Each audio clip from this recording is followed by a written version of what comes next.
ቻናላችንን ላይክ፣ ሼር፣ ኮሜንት ያርጋችሁ ከሐሙድ ቲቪ ጋር ቤተሰብ ይሁኑ። ያንተን ወንጀልን ለአላህ እንጂ ለሰው እንድትናገር አልተፈቀደ። ስላንተ ሊያስብልህ ሊያዝንልህ ከአላህ ውጭ ማንም የለም። የራስን ጉዳይ ደግሞ ሊያስጨንቅ የሚችለው ካንተ ውጭ ሌላ ሰው የለም። ስለዚህ ጉዳይን ለማን ነው የምትጠይቀው? ለአላህ እንጂ ሌላ ሰው መሃል አታስገባም። በእስላም እነዚህ ሰዎች ታሪካቸው ምንድነው? አንደኛው ይባላል ረፈደበት ያ ረብ አለ በመልካም ስራችሁ ነጃ አትባሉም ሲባል አላሁመ ኢን ካነ ሊ አበዋኒ ሸይኻኒ ከቢራኒ፣ ሁለት እናት አባት ነበሩ እድሜያቸው ገፋ ያለ የሸመገሉ ያረጁ። እነሱን ሁሌ ወተት አጠጣለሁ። ያን ቀን ግን እንደዚሁ ቅጠል እንጨት ለመፈለግ እንዲህ ነበሩ ቀደምቶች ለሚስቶቻቸው ለመካደም። ወንዶች ሚስትን ካድም ወልዳ ከተቀመጠች ያቅምን አድርግ፣ ከታመመች ተንከባከባት። በጣም አስቸኳይ ስራ ከሌለብህ ቤት ቁጭ ብለህ አብሽር ይበላት። አንቺም እንደዛው ለባልሽም እንደ ንጉስ አድርገሽ ተመልከችው። ኢንሻአላህ በትዳር ጉዳይ አንድ ፕሮግራም ራሱን የቻለ ይኖረናል። ይሄኛውም ሰው ያ አላህ እናት አባት ነበሩ። ከነሱ ውጭ ማንንም ወተት አጠጥቼ አላቅም። አንድ ቀን ቅጠል እንጨት ለመሸከም ለመፈለግ ሲሄድ ረፈደና ቆይቼ መጣው። ስመጣ ተኝተዋል። እንዳልቀሰቅሳቸው እንቅልፍ ላይ ናቸው። ውሃውን ይዤ ወተቱን ይዤ ቆምኩኛል። ልጆቼ ከታች ይንጣጣሉ፣ ያለቅሳሉ። እኔ ደግሞ ከነሱ በፊት አጠጥቼ አላቅም። ፈጅር ሰላት እስኪደርስ ድረስ ያ ረቢ ይዤ ቆምኩኝ። ከዛም ሲነቁ አጠጧቸው።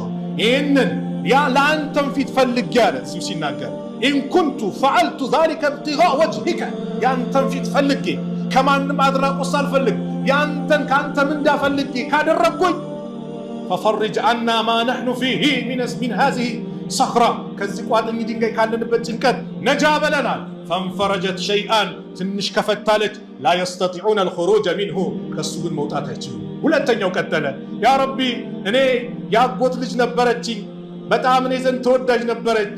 ወፊ ሪዋያ ኩንቱ እሕቡሃ ከአሸድ ማ ዩሕቡ ሪጃሉ ኒሳ፣ ወንድ ልጅ ሴትን እንደሚወደው እኔ መወዳት ነበረ። ከዛ በኋላ ፈአረድቱሃ አላ ነፍሲሃ፣ ነፍሷን ፈለግኳት፣ ዝሙት ሊሰራባት ጎ እምቢ አለች። አገር ውስጥ ድርቅ ተከሰተ። ሰው ድርቅ ሲመጣ ወደ ዘመዱ ይመጣልና በአክር እርዳኝ ብላ ስትመጣ ያን ቀን የጠየቅኩሽ ጥያቄን እሺ ካላልሽ ምንም ነገር የለም አለ። 120 ዲናር ሊሰጣት ተስማማ። ሁሉን ነገር አብቅቷል። ከዛ በኋላ እንደው በሁለቱ እግሮቿ ላይ መሃል ላይ ተቀምጬ የምፈልገውን ነገር ልፈጽም ስላለ ኢተቂላሃ ወላ ተፉተ ልኻቲመ ኢላ ቢሐቅህ፣ ቀለበቱን በአግባብ ካልሆነ በስተቀር እንዳሰብ አላህ በፈለገው መልኩ ካልሆነ እንዳትቀርበኝ አለች። ፈንሰረፍቱ አንሃ፣ ከሷ ገለል አልኩኝ። ወህያ አሐቡ ናስ ኢለይህ፣ እሷ እኔ ዘንድ በጣም ተወዳጅ ሴት ናት። ወተረክቱ ዘሀበ አለዚ አዕጠይቱሃ፣ የሰጠዋትንም ወርቅ ገንዘብ ተውኩላት።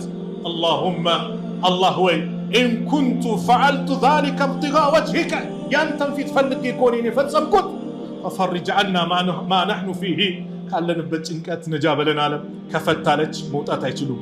ሶስተኛው ቀጠለ ያ ረብ ሰራተኞች ነበሩኝ፣ ደሞዛቸውን ሰጧቸው። ሁሉንም አንድ ሰው ሲቀር እምቢ ብሎ አኩርፎ ሄደ። በሱ ገንዘብ ሰራውበት። ፍየል በጉን ከብቱን ባሪያው ጭምር የሚንከባከብ እረኛውን አበዛውበት።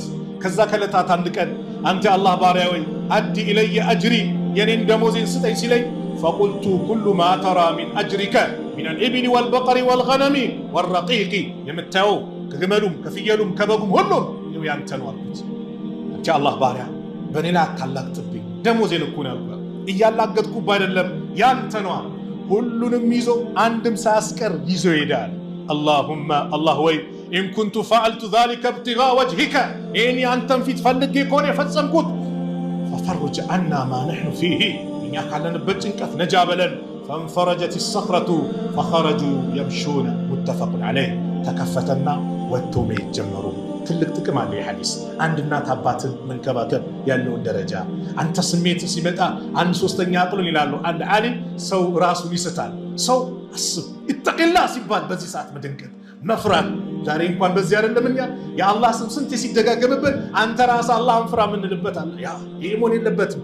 አላህን መፍራት። ሶስተኛውም ተመልክተናል። ምን ያመላክታል?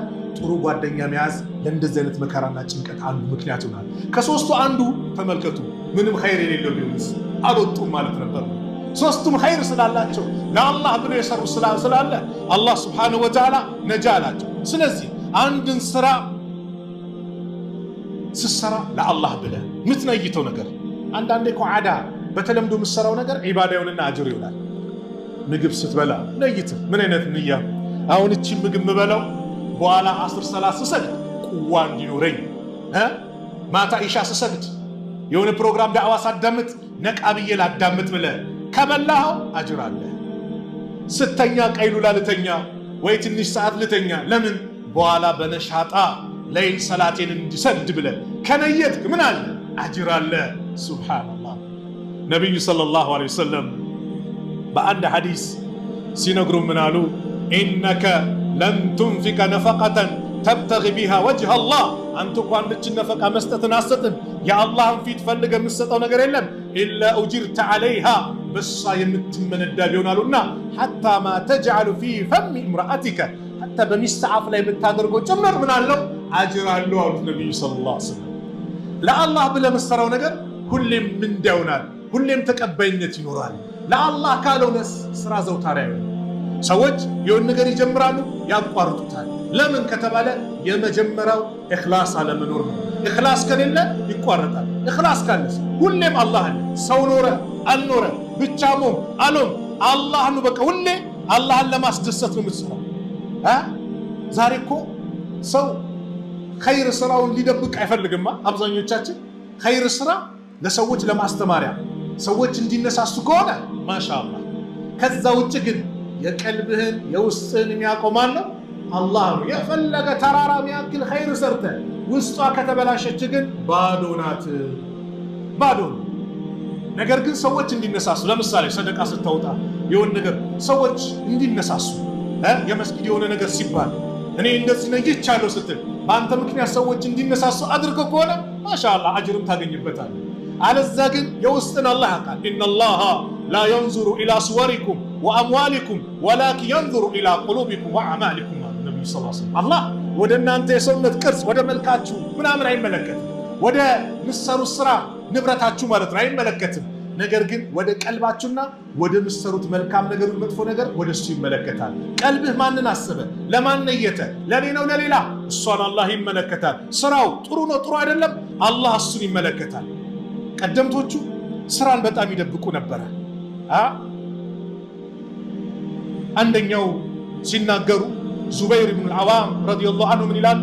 ኢጅዐሉ ለኩም ኸቢአተን ሚነል ዐመሊ ሷሊህ ከማ አነ ለኩም ኸቢአተን ሚነል ዐመሊ ሰይኢ። ልክ መጥፎ ስራችሁን እንደምትደብቁት ከዛ የበለጠ መልካም ስራችሁን ደብቁት። ሰው መጥፎ ስራውን ግልጽ ያወጣል ይደብቃል አይደል? ከዛ የበለጠ ደብቁት። ሱፊያኑ ሰውሪ ምን ይላሉ? اسمه سفيان بن عيينة.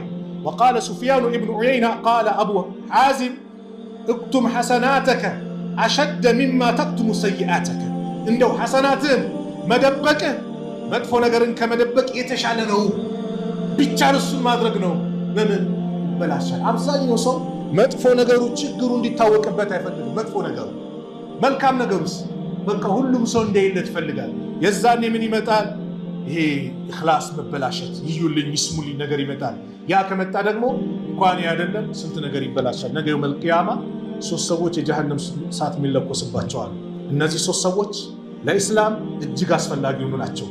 ማን ነው? በአላህ መንገድ የሚታገል ጂሃድ ፊ ሰቢሊላህ ይወጣ ዓሊም ሰደቃ የሚወጣ ለጋሽ ሰው ጀሃነም ይለኮስባቸዋል። ኢማም ሙስሊም በዘገቡት ሐዲስ አቡ ሁረይራ ማስተላለፉት ሐዲስ። በምን ምክንያት ከተባለ አላህ ይህን ሰው ይጠራዋል። ማንን? በአላህ መንገድ የታገለው ይጠይቋል። ያ ረብ በሰጠኝ ነገር ያንተን ፊት ፈልጌ ላኢላሃ ኢለላህ የበላይ እንዲሆን ታገልኩኝ እንዲያረኩኝ ሲል ቃለ ከዘብተ ዋሽተሃል ይለዋል። አንተ ያደረግከው ጀግና እንድትባል ነው። ወቀድ ቂል ተብሎልሃል፣ ዱንያ ላይ ተዘፍኖልሃል። እጁና እግራችሁን ወስዳችሁ ወደ ጀሃነም ወርውሩት ይላል። አላህ ይጠብቀን። ሁለተኛው ዓሊም ነው። ይጠይቋል አላህ ቁርአንም ላንተ ስትቀራው ዒልምንም ላንተ ስትማር አስተማርኩ ምን ሲል ውሸታ አንተ ያስተማርከው ዓሊም እንድትባል አዋቂ እንዲባል ነው ተብሎልሃል። ቁርአኑንም ቃሪ እንደሱ ይቀራ ማንም እንዲባል የለም እንዲባል ነው ተብሎልሃል። ወቀድ ቂል ወስውሰዱት ወደ ጀሃነም። አላህ ይጠብቀን። ሶስተኛው ሀብታም ነው። ይጠየቃል ያ ረብ አንተ እንዲወጣ የሚፈልገው ነገር መድረሳውን ገንብቼ መስጊዱን ገንብቼ ኸይር ነገር የተባለ የቀረኝ ነገር የለም። አዎ አድርገሃል። ነገር ግን ውሸታም ለኔ ሳይሆን አንተ ቸር እንድትባል ነበረ ተብሎልሃል። በሚዲያው በቴሌቪዥኑ በሁሉም ቦታ ተነግሮልሃል። እኔ ጋር ምንም የለም፣ ወደ ጀሃነም ውሰዱት። አላህ ይጠብቃል። ይሄ ሁሉ ምንድነው ከተባለ የኢኽላስ መበላሽት ነው። ኢኽላስ ሲበላሽ እንደዚህ። ስለዚህ ሰው ኖር አልኖረ አንተ ለአላህ ሰው እንዲያያቸው የሚሰራ ባህር የማን ስራ ነው? የሙናፊቅ ስራ ነው አይደል? ዩራኡነ الناس على الله ሰዎች እንዲያዩቸው ብቻ ነው። በሙናፊቆች ላይ ሁለት ሰላት ከበደባቸው አሉና ምን አይሰላት ኢሻና ሱቢ። ለምን? ጨለማ ስለሆነ በዛን ጊዜ አይመጡም። ሁለቱ ለነሱ ይከብድባቸዋል። ሰው የሚታያቸውን ስራ ላይ ብቻ ነው የሚያተኩሩት፣ ሰው የሚያያቸው። እኛ እንደ ሙስሊም ደግሞ ይሄ መሆን የለበትም። ሰደቃ ስናወጣ፣ ዙልሂጃ መጥቶ ተብሎ መልካም ነገር ስንሰራ፣ ረመዳን መጣ ተብሎ ረመዳን ላይ መልካም ስንሰራ፣ በየጊዜው አጋጣሚውን ጠብቀን የምንሰራው ስራ እንደው ሊላህ ለአላህ ካልሆነ ወላሂ ሀባአን መንሱራ እንደተበተነ አቧራ ይሆናል። አላህ ዘንድ እኔ አልቀበልም ነው፣ አልቀበልም። ስለዚህ የምንሰራው ስራ በአጠቃላይ ለአላህ መሆን አለበት። ሁሉን ነገር ንያህ ያማረ አንድ ሰው ንያው ካማረ ሱብሃንአላህ መጥፎ ነገሩ ወደ ጥሩ ሊቀየር ይችላል። ንያ ነብዩ ሰለላሁ ዐለይሂ ወሰለም ነብዩ አባስ አብዱላህ ኢብኑ አባስ ኢብኑ አብዱል ሙጠሊብ ረዲየላሁ ዐንሁማ عن رسول الله صلى الله عليه وسلم فيما يروي عن ربه تبارك وتعالى حديث القدس إن الله كتب الحسنات والسيئات. الله መልካም ነገርም መጥፎ ነገርም ደንግጓል ጽፏል። ثم بين ذلك ከዛይን ነገር አብራርቷል። فمن هم بحسنة አንድች ሐሰናን የነየተ ያሰበ فلم يعملها ከዛም ሆነ ምክንያት ሳይሳካለት ቀርቶ ባይሰራ كتب الله تبارك وتعالى عنده حسنة كاملة الله ሙሉ ሐሰና ይጽፍለታል። ነየተ እንደው ሌሊት ሰግዳለሁ አለ ሳይሳካ ቀረ፣ ግን ነየትከው አላህ ይጽፍልሃል ነው።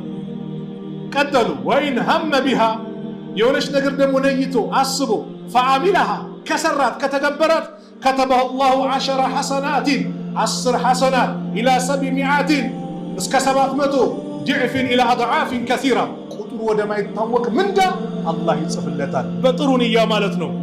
وإن هم بالسيئات መጥፎ ነገር ነየተ فلم يعملها ግን ተዋት አላህን ፈርቶ كتبه الله عنده حسنة كاملة الله ሙሉ ሐሰና ይጽፍለታል። መጥፎ ነይቶ ለአላህ ብሎ ስለተወ ወይን هم بها እሷን ደግሞ አስቦ ነይቶ فعملها ከተገበራት ደግሞ كتبه الله سيئة واحدة አንድች ሰይአ አድርጎ አላህ ይጽፍለታል።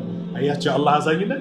መልካም ሰርተ 10 እስከ 700 ቁጥሩ ወደማይታወቀው ጻፍ። ወንጀሉስ 10 ነው የጻፈው አንድ። ለዚህ ነው አብዱላህ ኢብኑ መስዑድ لمن غلبت وحداته عشرات وحداته عشراتها አንደኛው 10ን የበለጠችበት ወዮለታል። ምን ማለት ነው? አንድች መልካም ስራ ሰርተ አላህ 10 ሐሰና ሰጥቶ ተጻፈለ 11 ወንጀል ሰርተ 11ዱ ከ10 ይበልጣል አይደል? እንደዛ ከበለጠችብህ ወዮለት። ስለዚህ የውስ ነገር እስቲ ኸይር ነገር ማሰብ ሰዎች አሉ። የኔ ኡመቶች እንደ 4 ቡድን ናቸው። 4 ቡድን። እስቲ አንተ ከየትኛው ነህ? እኔ ከየትኛው ነኝ? አንቺ ከየትኛው ነሽ? የኔ ኡመቶቼ መሰለ ኡመቲ ከ4 ነፈራ እንደ 4 ቡድን ናቸው። አንደኛው ረጁሉን አታሁ ላሁ ማለን ወዕልመን አላህ እውቀትና ገንዘብ የሰጠው ያ ረብ ገንዘቡን ከእውቀቱ ጋር አላህ ይለግሰን። አሚን በሉ። አሁን ያለ እውቀት ከሆነ የት እንደምንወስዱ አናውቅም። ጃሂል ከሆነ እኮ ዳንኪራ ቤት ከፍቶ እኮ ኸይር ነገር ለኡማው ለኔ ለዚህ ህዝብ የሆነ ነገር ያበረከትኩ ብሎ ያምናል እኮ። አላህ ይጠብቀን። ይሄ ያሉ ነብዩ ሰለላሁ ዐለይሂ ወሰለም እውቀትም ሰጥቶታል፣ ገንዘብ ሰጥቶታል፣ መልካም ነገር ይሰራበታል። ሁለተኛው ማን ነው? አላህ እውቀት ሰጥቶታል፣ ገንዘብ አልሰጠውም። ዒልም ጥቅሙን ብርሃን ነው። ምን ይላል? ዒልም ስላለው ቁርአን ሐዲስን ስለተረዳ ምንድነው የሚነይተው? ያ ረብ እንደው እንደሱ እኮ ገንዘብ ብትሰጠኝ ይሄን የመሰለ መስጊድን የምሰራ ነበር፣ መድረሳ ገነባ ነበር፣ ዑለማን እንከባከብ ነበር፣ ለሙስሊሙ እንዲያደርግ ነበር ብሎ ሲነይት አሉ በአጅሩ እኩል ነው አሉ። ሶስተኛው አላህ ገንዘብ ሰጥቶት እውቀት ያልሰጠው ሰው ምን ያደርጋል? ኸምር ቤቱን ይከፍታል፣ ናይት ክለብ ይከፍታል፣ መጥፎ ፋይሻ ነገሮችን በአጠቃላይ ያስፋፋል። አራተኛው የኔ ቢጤ ገንዘብም የለው እውቀትም የለው ምን ይላል? ያ ረብ ለእኔም እንደሱ ብትሰጠኝ ናይት ክለብ ከፍት ነበር ይላል። ዳንኪራ ቤቱን ምኑ መጥፎ ነገር ኸምር ቤቱን በአጠቃላይ ከፍት ነበር ይላል። በወንጀል እኩል ሆነዋል። የትኛው ነው ታዲያ የኛ ንያችን? ንያየ የምትነይተው ንያ ወሳኝነት አለው። የውስጣችንን አላህ ያውቃል። ከአላህ ሊደበቅ የሚችል ማንም የለም። ሐታ በወንድማማቾች መካከል ነቢዩ ሰለላሁ ዐለይሂ ወሰለም በአንድ ሐዲስ ምን አሉ? ኢዘ ልተቀል ሙስሊማን ቢሰይፈይሂማ ሁለት ሙስሊሞች በሰይፎቻቸው በጦሮቻቸው ቢገናኙ ፈልቃቲሉ ወልመቅቱሉ ፊናር ገዳይም ተገዳይም የጀሃነም ናቸው አሉ ነቢዩ ሰለላሁ ዐለይሂ ወሰለም። ገዳይም ተገዳይም የጀሃነም ናቸው። አላህ ይጠብቀን። ቁልቱ ያ ረሱለላህ አልኳቸዋል፣ አንቱ የአላህ መልእክተኛ ወይ ሃዘል ቃቲል ይሄ ገዳይ ነው። ፈማ ባሉል መቅቱል እንዴት ነው ተገዳይ ወደ ጀሃነም የሚገባው? ተገለዋል። ቃለ ኢነሁ ካነ ሐሪሰን ዐላ ቀትሊ ሳሒቢሂ ሙተፈቁን ዐለይህ። እሱ እኮ ወንድሙን ለመግደል ጉጉት ነበረው ስለተቀደለች ንያ ነበረው። አየህ ንያ የንያ መበላሸት ይህ ሁሉ ነገር ያመጣል።